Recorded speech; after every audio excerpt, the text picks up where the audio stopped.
రాజమౌళి ఎన్ని సినిమాలు చేసినా ఆయన మనస్సు మాత్రం బాహుబలి చుట్టే తిరుగుతుంది. బాహుబలి 2 రిలీజ్ అయినప్పటి నుంచి చేతిలో ఏ చిత్రం ఉన్నా సరే బాహుబలిని మాత్రం వదిలిపెట్టడం లేదు రాజమౌళి. బాహుబలి 3 తీయాలని ఉంది, అందుకు ఇంకా టైం ఉంది. ఈలోపు ఏం చేయాలి?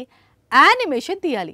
అలా ప్రేక్షకుల ముందుకు వస్తున్న చిత్రమే Baahubali the eternal war. Baahubali అనగానే ఇంకా బిగినింగ్, కంక్లూషన్, ఎపిక్ దగ్గరే ఆగిపోయారా?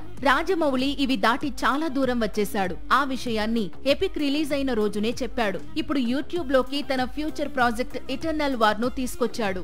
బాహుబలిపై చుట్టూ చాలా కథలు చెప్పవచ్చు అంటూ గతంలో యానిమేషన్ రూపంలో ది లాస్ట్ లెజెండ్స్ స్టోరీ చెప్పాడు రాజమౌళి. ప్రైమ్ లో ఆల్రెడీ స్ట్రీమ్ అవుతున్నాయి లాస్ట్ లెజెండ్ స్టోరీలు. కానీ ఇప్పుడు అదే యానిమేషన్ ను నెక్స్ట్ లెవెల్ కు తీసుకెళ్తూ ఎటర్నల్స్ ప్లాన్ చేస్తున్నాడు రాజమౌళి. 2027లో మొదటి భాగం విడుదలయ్యే అవకాశాలు ఉన్నాయి. అయితే ఈ యానిమేషన్ చిత్రాన్ని రాజమౌళి డైరెక్ట్ చేయడం లేదు.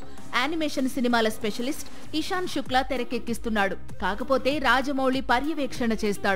అమరేంద్ర బాహుబలి జీవితంపై యానిమేషన్ రూపంలో కథను కొనసాగిస్తున్నాడు రాజమౌళి.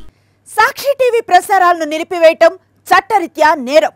సాక్షి టీవీ ప్రసారాల కోసం మీ స్థానిక కేబుల్ ఆపరేటర్ను వెంటనే సంప్రదించండి.